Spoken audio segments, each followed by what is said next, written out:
Duke is a 7.5-point favorite against 7-seed South Carolina. Baylor, a 7.5-point favorite against 11-seed USC. Which team is more likely to cover, the 2-seed Duke, the 3-seed Baylor? All right, I cannot waffle with you guys anymore because I feel strongly about this one. Okay. It's Duke. It is Duke.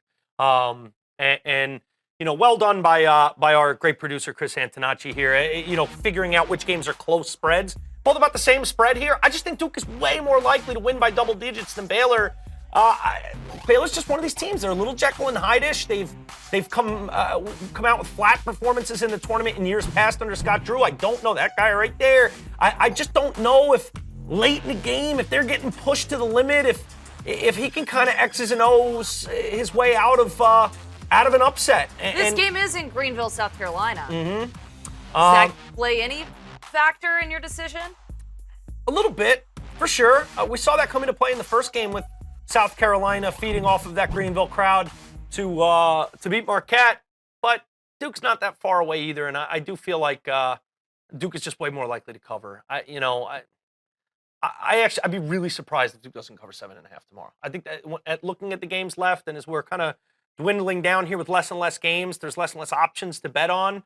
Of the slate of games tomorrow for a bid and a berth to the Sweet 16, I just think Duke is at least 8 points better. I think they're going to win by 10 points. I think the fact that there's been some questions about their defense in that round one game against Troy, we love seeing them score in the 90s and light up the scoreboard, but people were saying, yeah, but that defense, if they can't really hold Troy and limit Troy's easy looks, what's going to happen when they move on? I think they're going to sure that up, and that's something Coach K over the last 48 hours I think is something that he's put a lot of focus on, getting stops.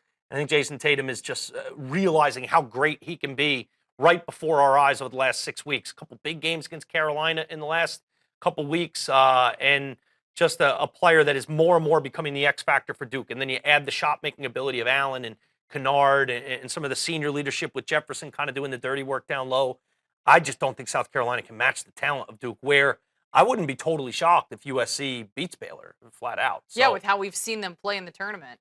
I've underestimated how good Andy Enfeld's Trojans team is, and I'm looking forward to a guy that I really believe in as a coach in Andy Enfield, a guy that I don't know if I believe in Scott Drew. The coach battle will be interesting. The talent level on the floor will be interesting because Baylor is immensely talented. We know that. They're a good defensive team.